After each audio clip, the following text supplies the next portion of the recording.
Je vais essayer de parler fort, si je vais être obligée d'utiliser le micro. Donc je suis heureuse d'être arrivée parmi vous ce soir pour la première de Soirée Musaïque, parce que, voilà, pour tout vous dire, je suis une intermittente du spectacle qui est au chômage depuis déjà plusieurs dizaines d'années. Et donc, lorsque j'ai été contactée par Musaïque pour faire la première partie de votre petite soirée, enfin, première partie, c'était un bien grand mot, enfin, tout du moins la première chanson, j'ai évidemment dit oui tout de suite. Ça, j'ai absolument pas hésité, parce que je vais quand même vous faire un petit historique de ma situation. Il faut savoir qu'il y a quelques années, j'étais vraiment en concurrence avec les plus grandes. Marilyn Monroe, par exemple. Vous savez, seulement voilà, elle avait quelques centimètres de plus que moi, et donc je n'ai pas eu le rôle. Donc je me suis retrouvée vite au chômage.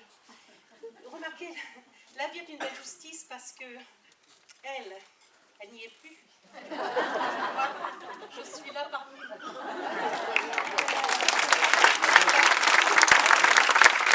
Je vois que, comme le public est particulièrement chaleureux, je voulais vous dire, le cachet de ce soir n'est pas... Enfin, il n'est pas vraiment... obligatoire. Je peux même dire qu'il n'y est pas du tout. Donc, c'est pour ça que j'aimerais, parce que ça ferait vraiment très, très, très plaisir, et je serais très ravie, que d'un commun accord, tous ensemble, vous acceptiez d'applaudir très fort.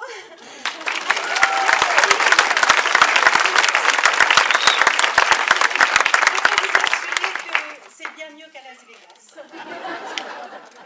Donc j'étais ce soir pour interpréter deux petites chansons. La première s'appelle Le Métro. Donc, comme son titre l'indique, ça se passe dans un métro. Et la deuxième s'appelle La Mouche. Et là, alors là, c'est une petite chanson qui se passe dans une chambre à coucher.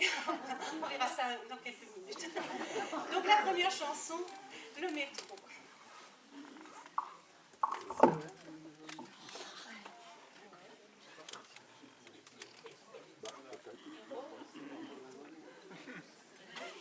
Tout dans mon costume. Le métro, faites le métro.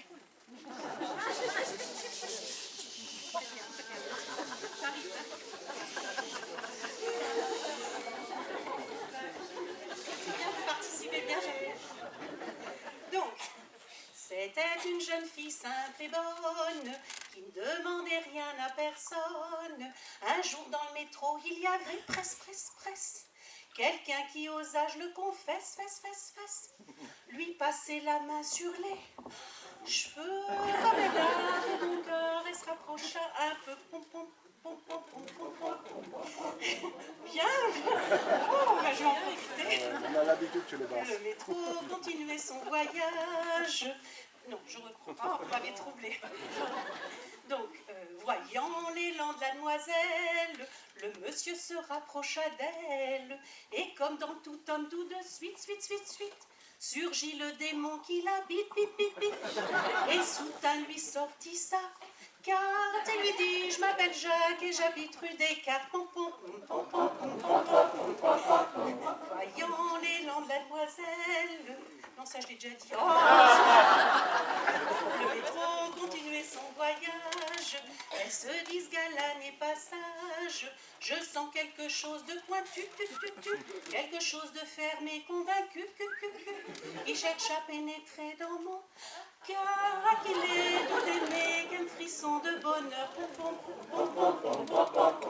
Mais à Paris, quand on s'aime, il n'y a jamais de problème.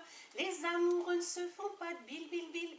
Derrière les portes cochères, ils se faufilent, fil. Et sous éperdument, des regards des passants, pom.